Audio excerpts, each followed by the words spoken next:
Sentence de Rabia Adawiya.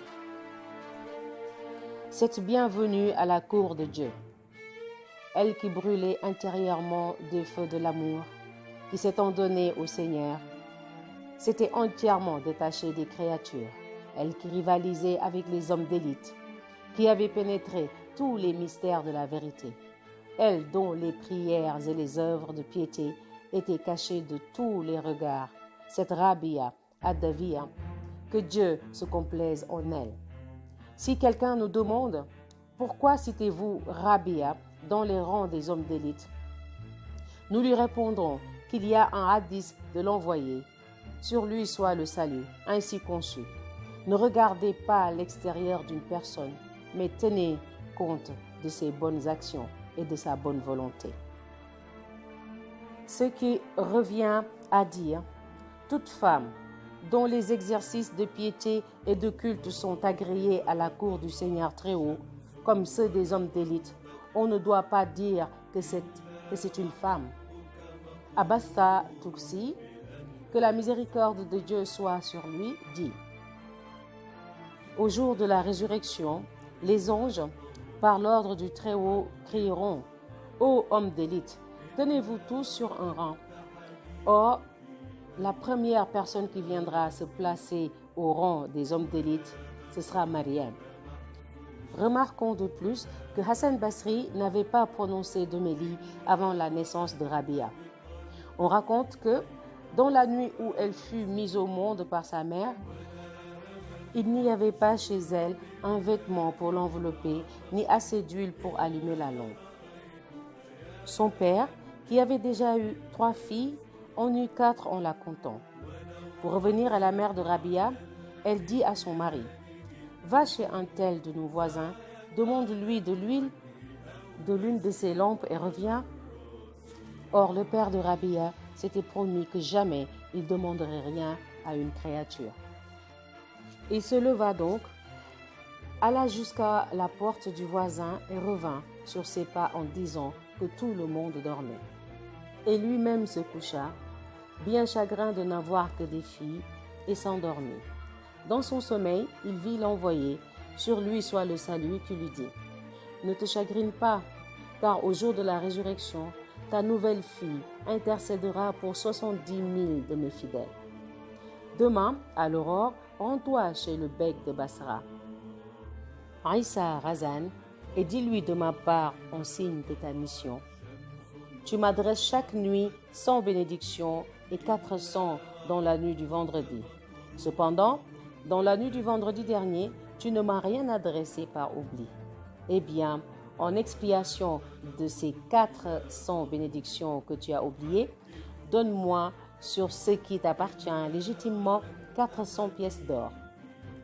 À son réveil, le père de Rabia pleura beaucoup. Lorsque le jour parut, il écrivit sur un morceau de papier les paroles qu'il avait entendues en songe. Se rendit à la porte de Saint-Razan et le lui fit remettre dans ses appartements intérieurs.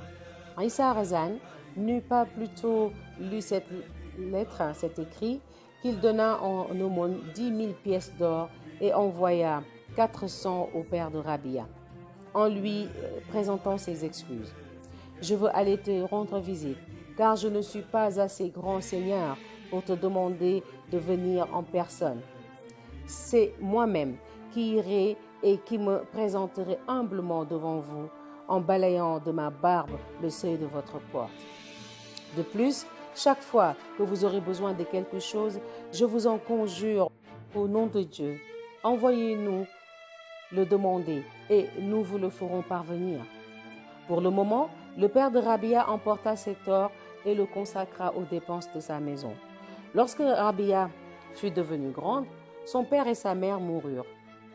À cette époque, il eut à Basra une grande disette, par suite de laquelle toutes les sœurs aînées de Rabia se séparèrent de leurs cadettes et partirent. Pour elle, un méchant homme le vendit comme un esclave lui appartenant. Le maître qui l'acheta le traitait durement et lui faisait faire toutes sortes de services. Un jour, qu'elle voulait se dérober au regard d'un étranger, Elle s'écarta du sentier frayé et tomba en se brisant une main. Aussitôt, appuyant sa face contre terre, elle dit « Mon Dieu, je suis loin des miens et captive, sans père ni mère. Ma main vient de se briser. Et cependant, rien de tout cela ne me chagrine. Ce qui m'inquiète, c'est que j'ignore si, oui ou non, tu es satisfait de moi. » Aussitôt, une voix se fit entendre. « Ne te chagrine pas, ô Rabia, car au jour de la résurrection, nous t'assignerons un tel rang que tous les anges qui nous approchent de plus près l'envieront. » Rabia, le cœur satisfait, retourna au logis. Elle observait un jeûne perpétuel, tout en faisant le service de son maître. Une fois la nuit venue, elle priait jusqu'au premier rayon de l'aurore. Une nuit, le maître de Rabia, s'étant éveillé, entendit le son d'une voix. Il aperçut Rabia, la tête en adoration, en disant « Mon Dieu, tu sais que le désir de mon cœur est dans la recherche de ton approbation et qu'il ne souhaite rien tant que d'obéir à tes commandements. Mon œil s'éclaire à la lumière des hommages que je rends à ta suprême majesté. Si j'avais la liberté de mes actes, je ne voudrais pas rester un seul instant en dehors de ton service. Mais tu m'as livré aux mains d'une créature, et voilà pourquoi j'arrive si tard comme ton humble servante. » Le marchand vit aussi, suspendue au-dessus de la tête de Rabia, une lampe brillante dont l'intérieur de la maison était tout éclairé. Il se dit aussitôt en lui-même qu'il n'était pas possible de la traiter plus longtemps en esclave, et dès que l'aurore parut, s'adressant à elle, « Ô Rabia, je te fais libre si tel est ton désir. Reste ici et nous serons tous à ton service. Si tu ne veux pas demeurer ici, va partout où il te plaira. » Alors Rabia, prenant congé d'eux, partit et s'adonna entièrement aux œuvres de piété. On raconte que Rabia, dans l'espace d'une nuit et un jour, faisait une prière de 1000 rakas et que de temps en temps, elle se rendait auprès de Hassan Basri. D'après un autre récit, elle exerça d'abord le métier de joueuse de flûte pendant un certain temps. Ensuite, elle fit pénitence. Elle se construisit un ermitage où elle était constamment occupée aux œuvres de piété. Un jour, elle se rendait à la Kaaba, ayant en sa possession un âne qu'elle avait chargé de ses effets. Cet âne était mort.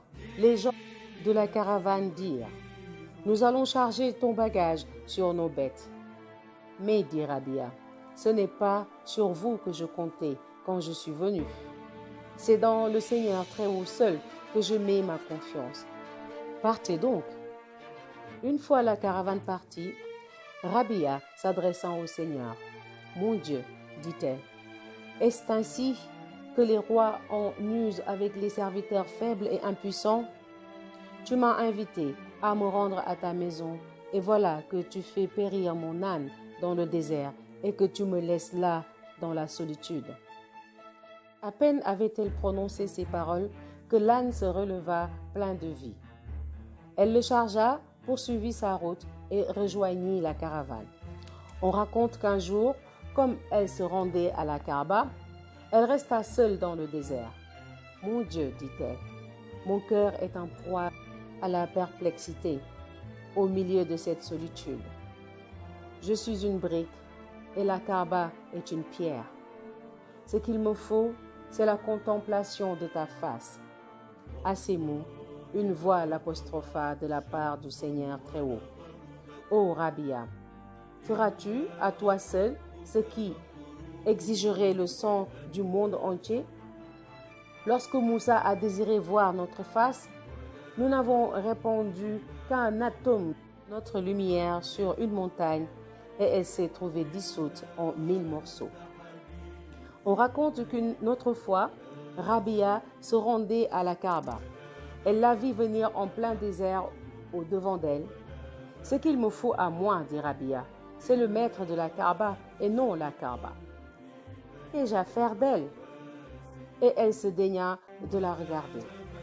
Ibrahim Adham mit 14 années à se rendre à la Kaaba, car à chaque pas, il faisait une prière de 2 rakas. Il disait, « Les autres marchent sur cette route avec leurs pieds. Moi, j'y marche avec ma tête. » Au bout de 14 années, lorsqu'il fut près de la Kaaba, il ne la vit pas à sa place. Lui de dire en gémissant, « Hélas, suis-je donc devenu aveugle que je ne puis voir la Kaaba ?» Alors il entendit une voix qui lui criait, « Oh Ibrahim, tu n'es pas aveugle, mais la Kaaba est allée au-devant de Rabia. » Ibrahim, très ému, vit que la Kaaba était revenue et avait repris sa place. Puis il aperçut Rabia qui s'avançait appuyé sur un bâton. « Oh Rabia, lui dit-il, quelle œuvre est la tienne et quel bruit tu fais dans le monde? Car tous disent, la Kaaba est allée au-devant de Rabia. » Et Rabia de répondre, « Oh Ibrahim, quel bruit fais-tu toi-même dans le monde, toi qui as mis 14 années pour arriver ici? » Et tous disent, Ibrahim à chaque pas s'arrête pour faire une prière de 2 rakas. « Il est vrai, dit Ibrahim, j'ai mis 14 années à traverser ce désert en priant. »« Oh Ibrahim, reprit Rabia, tu es venu avec la prière et moi avec l'indigence. » Et elle pleura abondamment. Puis, après avoir visité la Kaaba, elle retourna à Basra. Dans un élan de son cœur, elle dit, « Oh mon Dieu, tu as promis 2 belles récompenses pour 2 choses, l'accomplissement du pèlerinage et la patience à supporter les épreuves. Si mon pèlerinage n'est pas valable devant toi, c'est un grand malheur pour moi. Mais où sera la récompense pour un tel malheur? » L'année suivante, elle dit, « Puisque la Kaaba est venue au-devant de moi l'année dernière, c'est moi qui cette année va aller au-devant de la Kaaba. » Cheikh Ali Farmezi raconte que lorsque arriva l'époque du pèlerinage, Rabia, prenant la direction du désert, se roula sur les reins et arriva ainsi à 7 années à la Kaaba. Lorsqu'elle y fut parvenue, elle entendit une voix qui lui disait, « Que désires-tu, Rabia? Si c'est moi que tu désires, je vais t'apparaître dans toute ma gloire, devant laquelle tu seras immédiatement liquéfié comme de l'eau. » « Mon Dieu, répondit-elle, je ne suis pas de force à atteindre un si haut degré. Je ne demande qu'une parcelle de pauvreté spirituelle. » Et aussitôt, la voix de reprendre, « Oh Rabia, la pauvreté est un sentiment de crainte de notre colère que nous avons placé sur la route des hommes d'élite, attendu que, lorsqu'il ne leur reste pour arriver jusqu'à nous que la pointe d'un cheveu, il peut arriver que leur affaire se gâte subitement et qu'ils se trouvent rejetés bien loin du but. Quant à toi, tu es encore retenu dans l'intérieur des 70 rideaux. Tant que tu ne seras pas sorti de dessous eux et que tu n'auras pas posé le pied dans notre voie, tu ne seras pas capable de parler de pauvreté. » « Oh Rabia, dit une voix grande en haut. Quand elle eut regardé en haut, elle vit une mer de sang suspendue dans les airs et une voix lui cria, « Oh Rabia, cette mer est formée des larmes de sang tombées des yeux de ceux qui, épris de nous, se sont mis à nous rechercher. Dès la première station, ils ont été tellement anéantis qu'il n'est plus resté trace de leur personne ni dans ce monde ni dans l'autre. Mon Dieu, dit Rabia, fais-moi voir un exemple du degré de félicité auquel sont parvenus ces amoureux. » Elle n'avait pas achevé ces paroles que soudain, ses menstrues lui vinrent et elle se trouva en état d'impureté. En même temps, une voix lui cria, « Le premier degré auquel parviennent les amoureux est exactement figuré par un homme qui, après s'être roulé sur ses reins pendant 7 ans, arriverait pour visiter un mur de briques et qui, en approchant de ce mur, se barrerait à lui-même la route par suite d'un empêchement né de sa propre personne. Rabia, découragé, dit « Mon Dieu, tu ne me laisses pas m'asseoir dans ma propre maison et tu ne veux pas m'admettre dans la tienne. Ou laisse-moi m'installer tranquillement chez moi à Basra, ou permets-moi d'entrer dans la Kaaba qui est ta demeure. Je te cherchais sans avoir d'abord courbé la tête devant la Kaaba. Maintenant laisse-moi m'en aller, car je ne suis pas digne d'entrer dans ta maison. » Et, s'en retournant, elle se rendit à Basra. Là, elle s'installa dans son ermitage et s'y adonna entièrement aux exercices de piété. On raconte que 2 docteurs allèrent rendre visite à Rabia. Comme ils avaient faim, elle plaça devant eux 2 pains qu'elle possédait. À ce moment, un derviche étant venu demander l'aumône à la porte, Rabia, enlevant les 2 pains de devant les docteurs, les lui donna. Ceux-ci, fort étonnés, s'assirent, suivant de l'œil tout ce qui se passait. Ils virent une servante apportant dans une nappe des pains qu'elle déposa devant Rabia en lui disant « Ma maîtresse se met à votre disposition. » Lorsque Rabia eut compté les pains, il vit qu'il y en avait 18. Elle les rendit à cette servante avec la nappe qui les contenait et lui dit « Reprends-les et va-t'en. Vous avez mal compté. » « Mais il n'y a pas d'erreur, reprit la servante. « Vraiment ? Si, il y a erreur, insista Rabia. La servante reprit donc la nappe et alla trouver sa maîtresse, à laquelle elle raconta tout. Aussitôt, celle-ci posa 2 nouveaux pains sur les autres, réexpédia le tout. Rabia fit le compte, vit qu'il y avait 20 pains et les plaça devant le docteur qui étaient ses hôtes. Ceux-ci, après avoir mangé, lui demandèrent ce que signifiait ce mystère. « Lorsque vous êtes arrivés, répondit Rabia, j'ai compris que vous aviez faim. Ce que je possède est bien peu de choses, me suis-je dit. À ce moment est survenu le derviche auquel j'ai donné les 2 pains. Puis j'ai fait une prière mentale. Mon Dieu, tu as dit, je donnerai 10 pour 1. Moi, je viens de donner 2 pains pour te plaire. À ton tour, donne-moi 10 pour 1. Lorsque cette servante a apporté les 18 pains, je me suis dit, ou quelqu'un nous en a pris 2, ou bien ce ne sont pas ceux qu'on nous adressait, et je les ai renvoyés.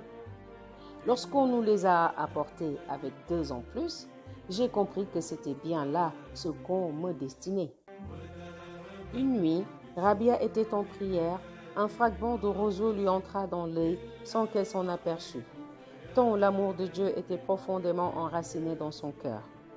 On raconte encore qu'une nuit, un voleur s'introduisit dans la maison de Rabia et après lui avoir soustrait son voile, ne trouva plus l'issue pour s'en aller.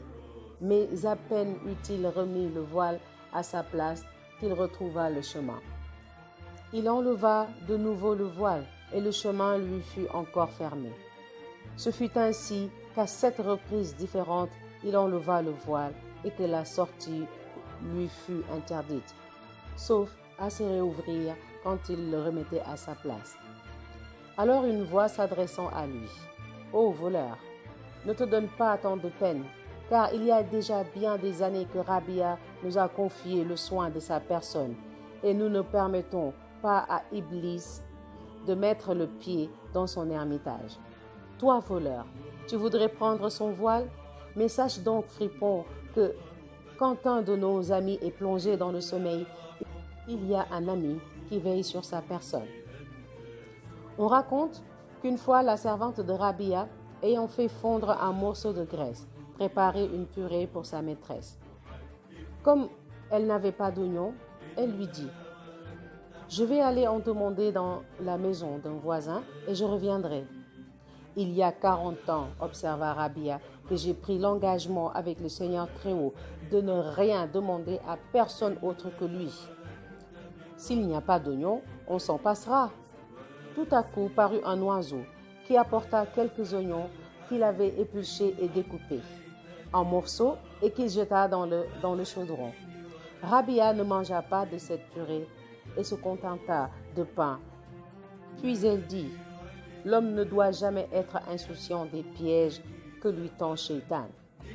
On raconte qu'un jour, Rabia étant montée sur une montagne, toutes les antilopes qui s'y trouvaient se réunirent auprès d'elle. Elles y restaient dans la plus grande sécurité. Soudain arriva Hassan Basri et toutes les antilopes de s'enfuir.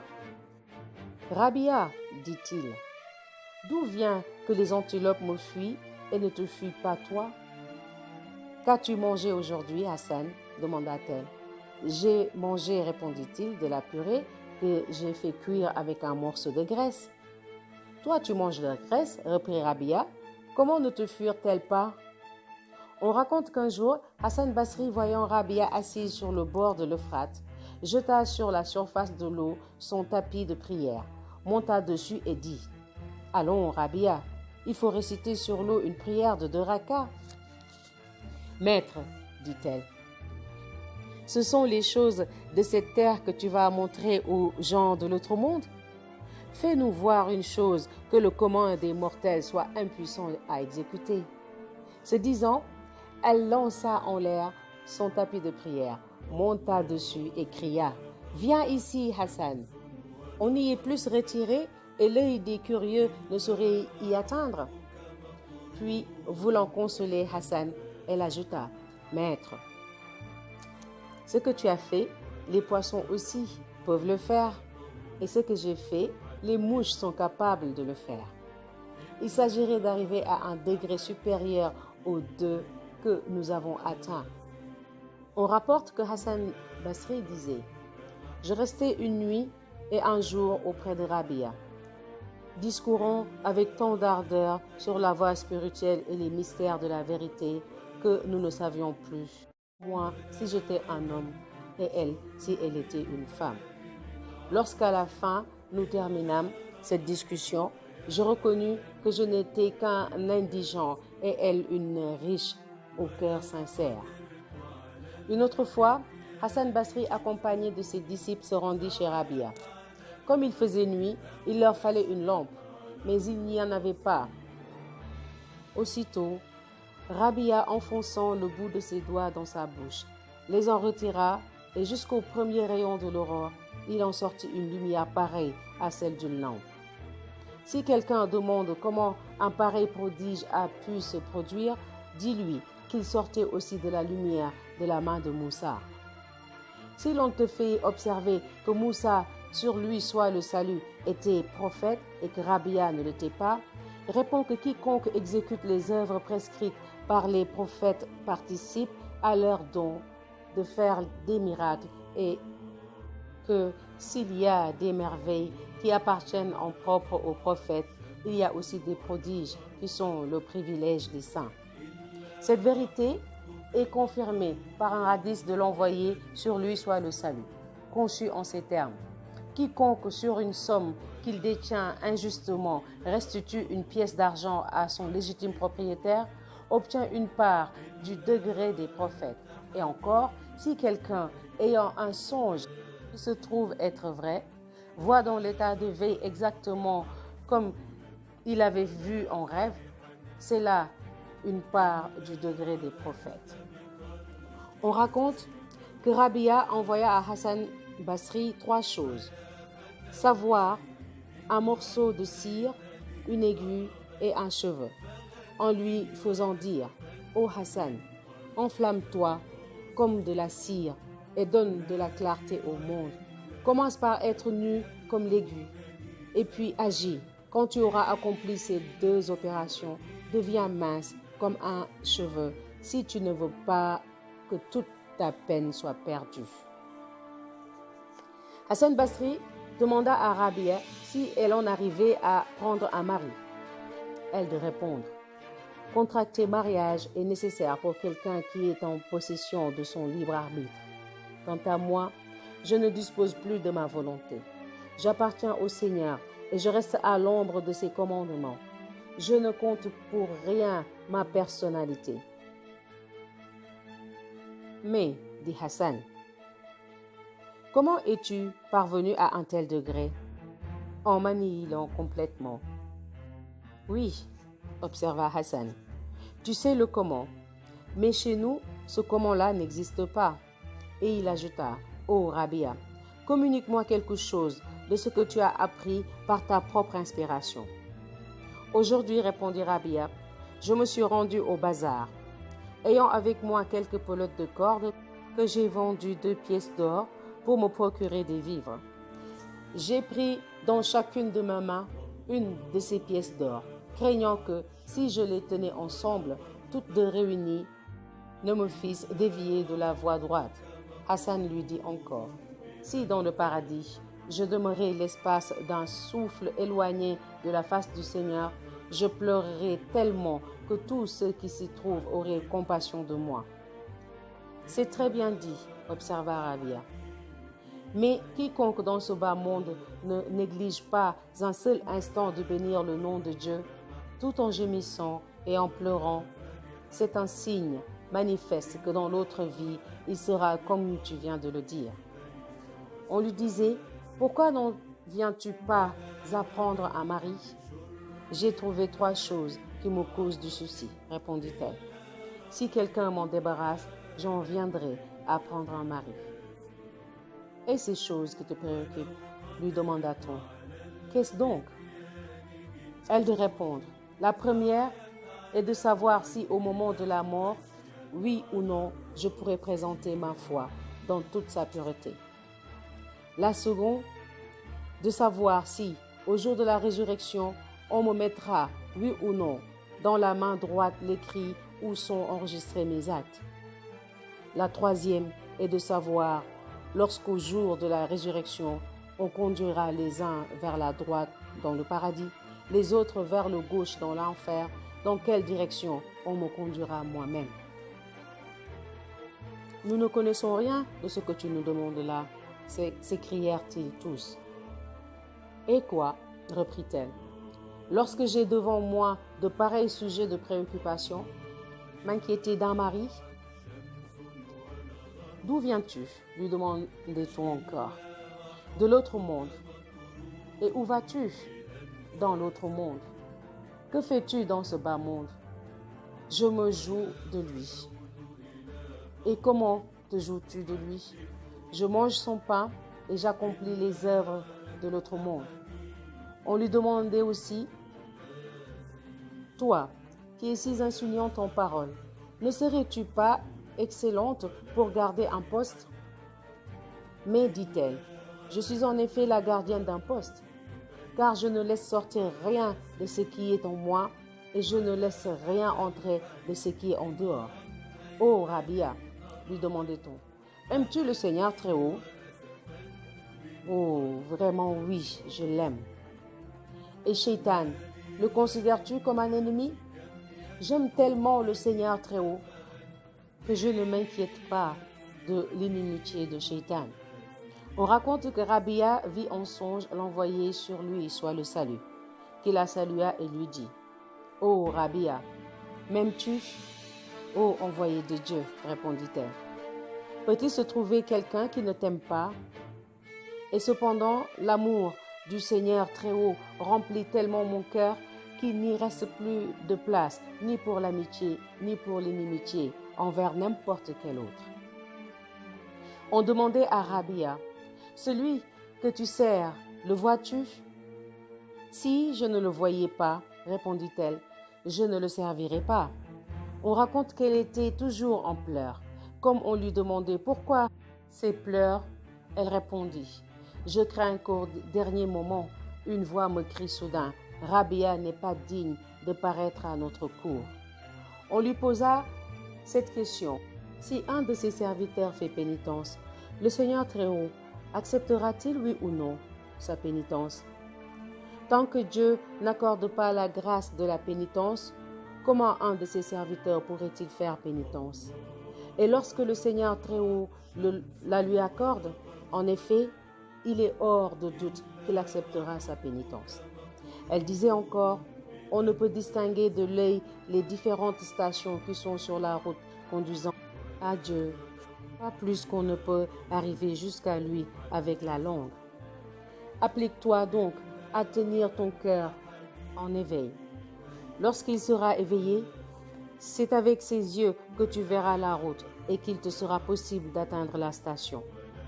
Elle disait encore, le fruit de la science spirituelle, c'est de détourner ta face de la créature pour la tourner uniquement vers le Créateur.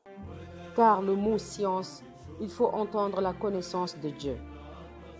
On raconte que Rabia, voyant un homme qui avait serré sa tête dans un bandeau, « Pourquoi t'attacher ainsi la tête ?» demanda-t-elle. « Parce que j'y ai mal, répondit-elle. « Quel âge as-tu » dit Rabia. « 30 ans. Pendant ces 30 années, as-tu été plus souvent bien portant ou souffrant ?»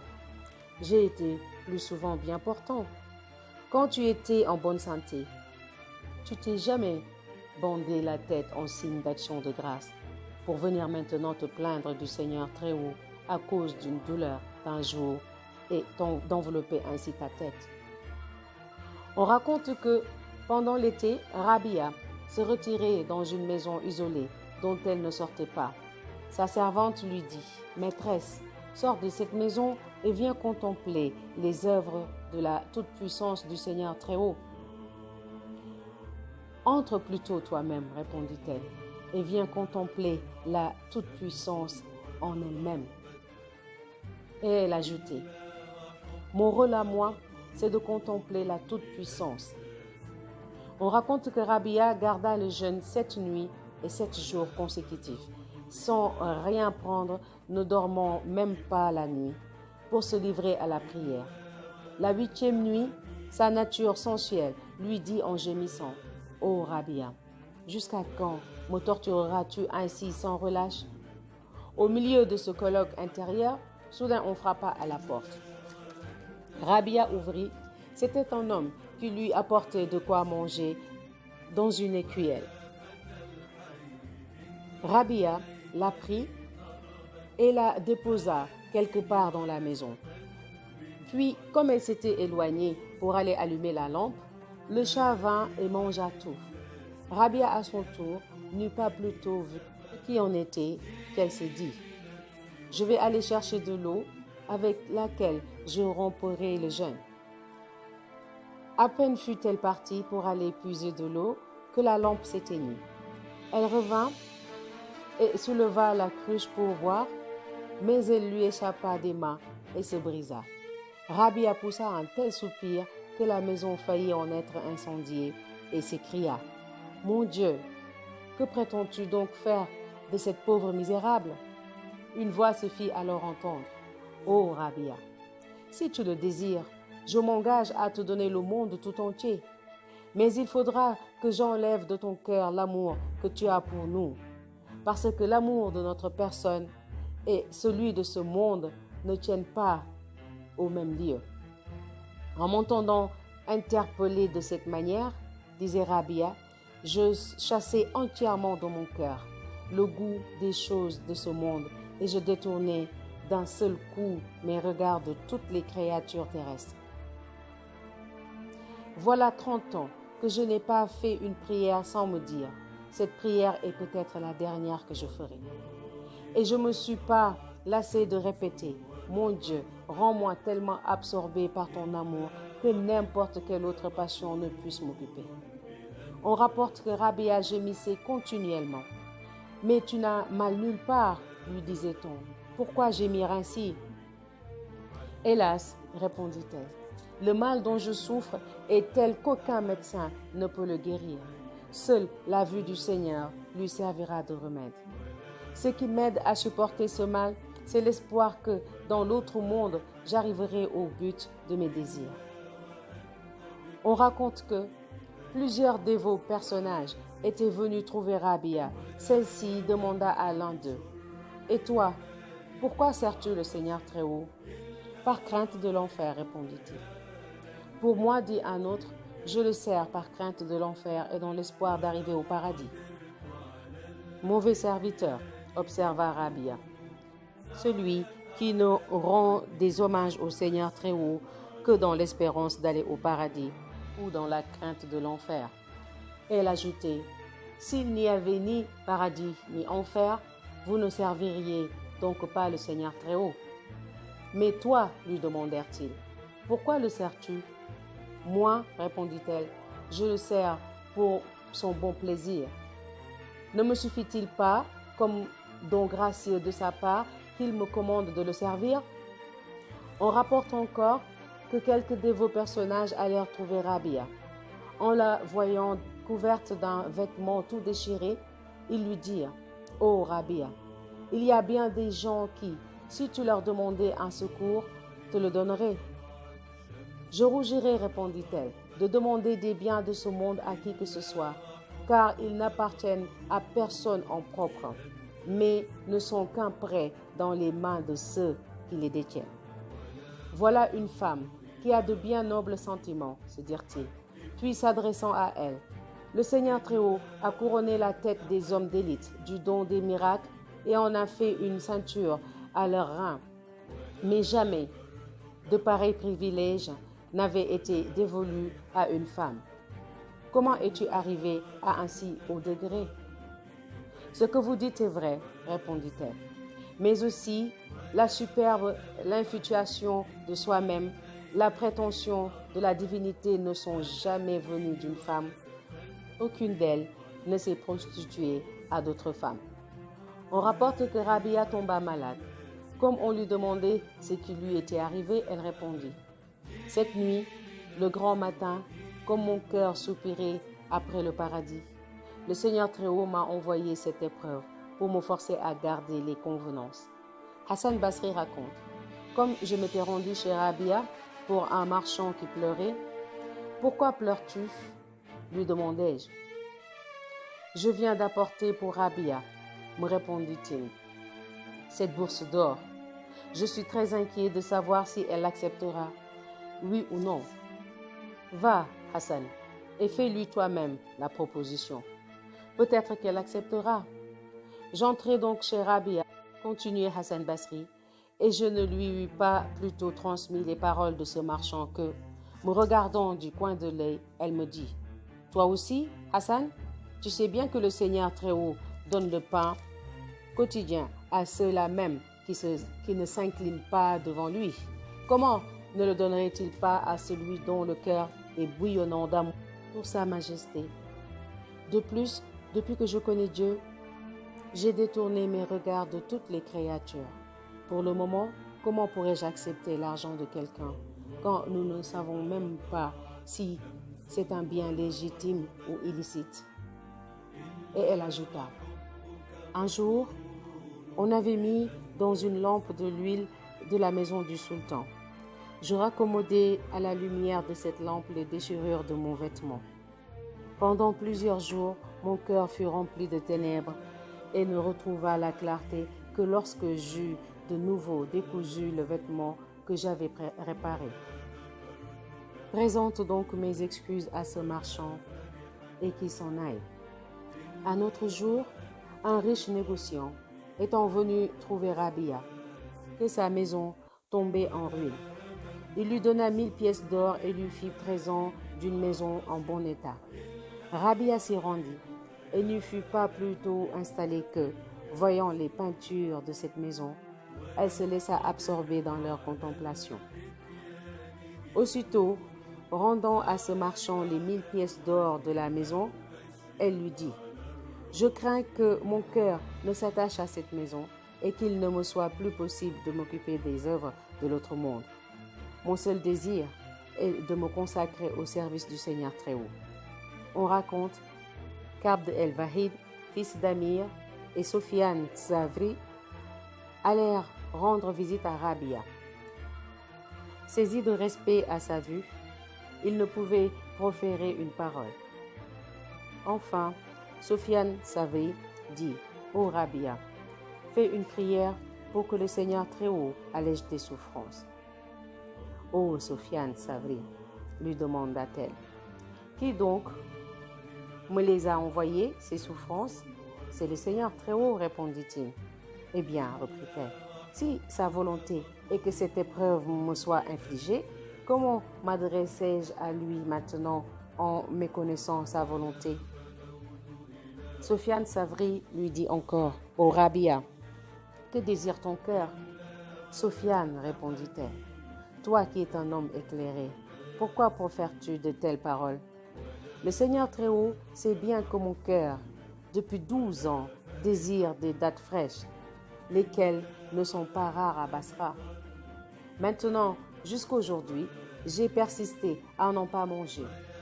Je ne suis qu'une esclave et il ne m'appartient pas d'agir suivant les désirs de mon cœur. Car si moi je veux et que lui ne veuille pas, ce serait de ma part de l'infidélité. » Soit, continua Sofiane, je ne suis pas capable de parler de tes propres affaires, mais toi, dis-moi un mot des miennes. Eh bien, dit Rabia, si tu n'avais pas de goût pour ce bas monde, tu serais un homme irréprochable. Alors raconte Sofiane, je m'écriai en pleurant, mon Dieu, puisses-tu être satisfait de moi? Ô Sofiane, poursuivit Rabia, ne rougis-tu pas de dire, ô Seigneur, puisses-tu être satisfait de moi, sans avoir rien fait pour qu'il soit content de toi? On raconte que Malik Dinar disait, je me rendis chez Rabia.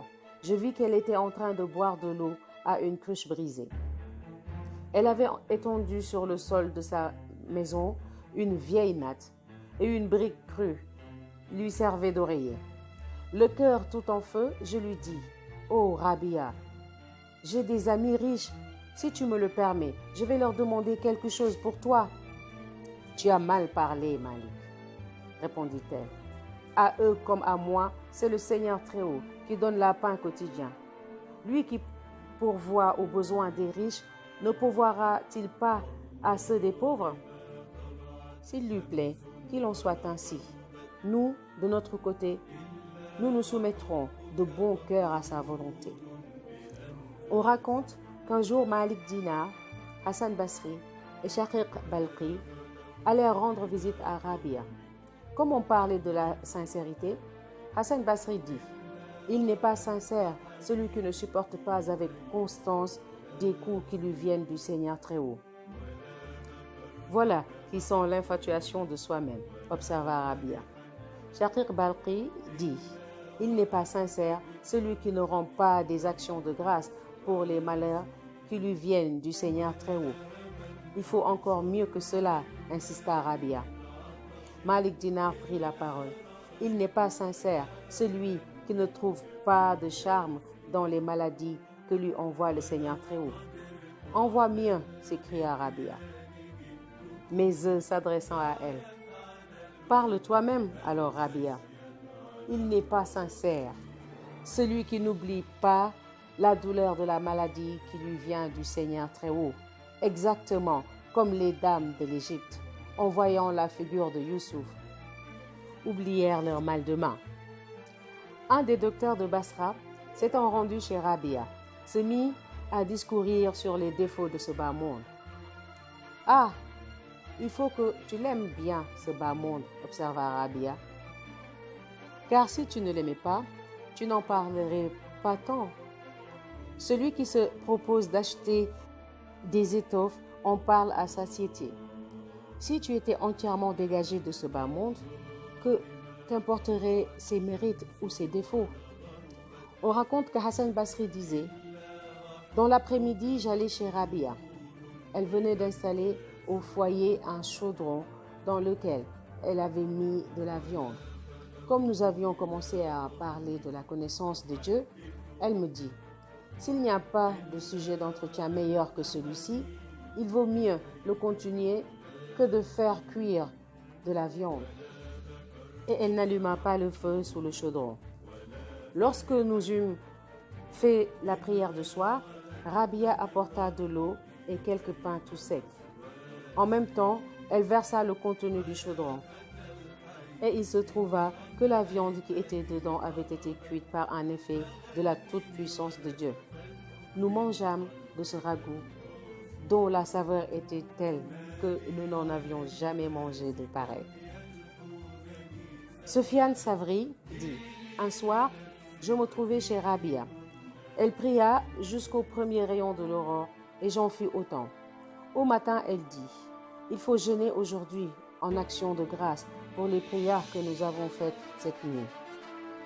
On rapporte qu'elle ne cessait de s'écrier dans un élan de cœur: Mon Dieu, si au jour de la résurrection, tu m'envoies en enfer, je révélerai un secret qui fera fuir l'enfer à 1000 années de distance de moi. Mon Dieu, disait-elle encore, tout ce que tu me destines de bien de ce monde, donne-le à tes ennemis. Et tout ce que tu me réserves dans le paradis, distribue-le à tes amis, car c'est toi seul que je cherche. Mon Dieu, ajoutait-elle, si c'est par crainte de l'enfer que je te sers, condamne-moi à brûler dans son feu. Et si c'est par espoir d'arriver au paradis, interdis-moi l'accès. Mais si c'est pour toi seul que je te sers, ne me refuse pas la contemplation de ta face. On raconte que Rabia disait: Mon Dieu, si au jour de la résurrection, tu m'envoies en enfer, je m'écrierai en gémissant: Seigneur, moi qui t'aimais tant, est-ce ainsi que tu traites ceux qui t'aiment? Une voix me fit entendre: Ô Rabia, ne conçois pas une mauvaise opinion de nous, car nous te donnerons place dans les rangs de nos fidèles, afin que tu puisses t'entretenir avec nous de nos mystères. On raconte qu'une nuit Rabia disait: Mon Dieu, quand je fais la prière, éloigne de mon cœur toutes les suggestions diaboliques, ou par un effet de ta générosité, accepte les prières qui sont accompagnées de ces suggestions. Dans ces derniers moments, beaucoup de dévots personnages se tenaient assis près d'elle. Levez-vous, leur dit-elle, et sortez. Laissez pour un moment la route libre aux messagers du Seigneur Très-Haut. Tous se levèrent et sortirent. Quand ils eurent fermé la porte, ils entendirent la voix de Rabia qui faisait sa profession de foi. Aussitôt qu'elle eut rendu le dernier soupir, les docteurs s'étant réunis firent laver son corps, récitèrent sur lui les prières des morts et le déposèrent dans sa dernière demeure. On vit Rabia en songe et on lui demanda ce qu'elle avait répondu à Munkir et à Nakir, les deux anges chargés d'interroger les morts. Munkir et Nakir sont arrivés, dit-elle, et m'ont posé la question: Man Rabbuki, c'est-à-dire, qui est ton Dieu? Moi, je leur ai répondu: Ô ange, allez et dites de ma part à la cour du Très-Haut: Tu me fais interroger, moi, vieille femme, au milieu de tant de tes serviteurs, moi qui n'ai jamais connu que toi? T'ai-je jamais oublié pour que tu envoies Munkir et Nakir me poser des questions? Mohamed Ben Aslam Toussi et Naami Touratoussi de Tortos étant venus tous deux sur le tombeau de Rabia dire: Ô Rabia, tu te vantais de n'avoir jamais brisé la tête ni devant ce monde, ni devant l'autre. Où en es-tu maintenant? Une voix sortant de son tombeau s'écria: Bravo pour moi! Ce que je faisais était bien ce qu'il fallait faire. Et c'était la bonne route, celle que j'avais découverte. Dieu seul sait tout. Masha'Allah. Les sentences qui vont suivre seront de Fouzel Ben Ayat. Qu'Allah soit satisfait de tous.